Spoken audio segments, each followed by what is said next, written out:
The secret of Gravenmoor Lighthouse. Frequent mistake.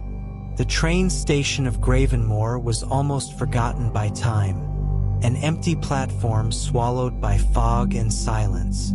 When Julian stepped off the late-night train, he instantly felt the air tighten around him, cold and heavy. He was only visiting for a weekend, hoping to photograph the old lighthouse for his art project. But the moment he entered the town, he realized nothing here looked the way it had in the pictures.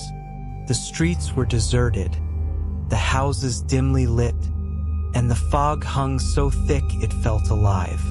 At the small inn, the elderly owner stared at him with wide, fearful eyes when he mentioned the lighthouse. "Don't go near it after sunset," he warned. "When the fog moves, he walks with it." Julian forced a smile. "Who?"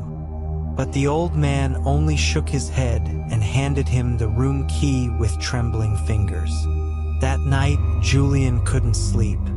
The wooden walls creaked as if something leaned against them, listening. At 2:14 a.m., a distant horn echoed from the coast. The lighthouse signal, he assumed. Then he heard footsteps outside his room. Slow, heavy, dragging along the dirt. He froze.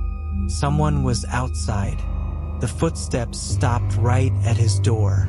A low whisper seeped through the cracks. "I see you." Julian's blood turned to ice.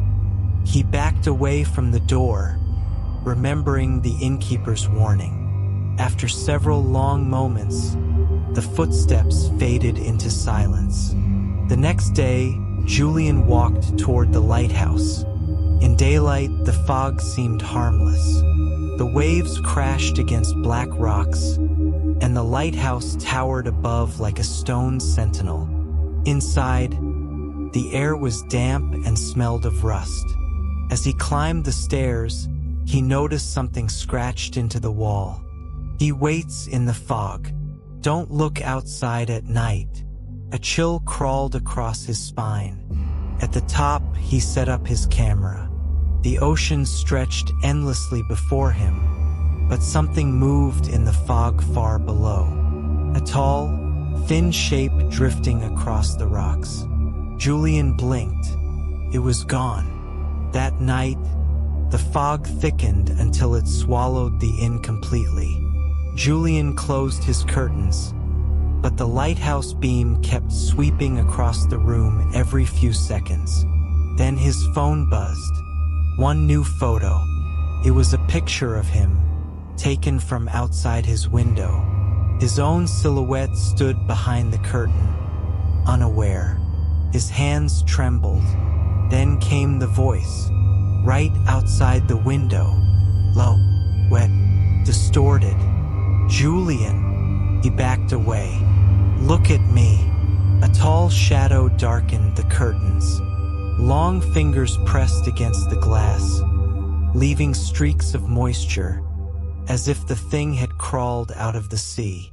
Julian ran to the hallway, but the fog was already inside, coiling along the walls. He sprinted toward the lighthouse. The fog followed. Inside the tower, he rushed up the spiral stairs. Halfway up, the footsteps returned, slow, deliberate, climbing after him. Julian reached the top only to freeze in terror. A tall, silhouette-thin figure stood facing the window, its back unnaturally straight, its limbs too long. The fog slipped through cracks in the walls, swirling around its body as if obeying it. The figure slowly turned. Where its face should have been was only darkness, deep, endless darkness. Julian screamed. The fog swallowed the sound, and Gravenmoor was silent once more.